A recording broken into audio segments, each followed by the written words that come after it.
Men often carry protective parts that have been working since childhood, parts that learned early that vulnerability equals danger.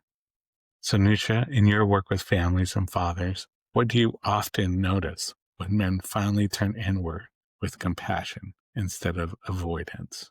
Uh, Such a good question. And it really gets at the heart of how we, as men, as individuals who identify as men,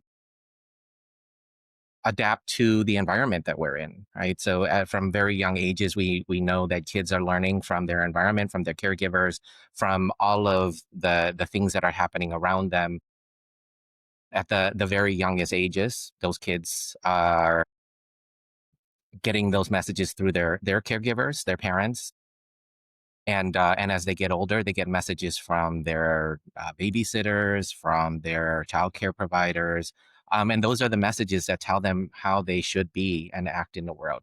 And those messages are generally culturally determined. So we're already making this connection, right? That we know that everything that happens with children happens within the context and an embeddedness with culture, and the culture that we grow up in are the ones that determine on how we're going to then adapt and utilize strategies and skills to survive the different aspects of ourselves that we utilize as ways of navigating difficulties and challenges. And they are about navigating difficulties and challenges.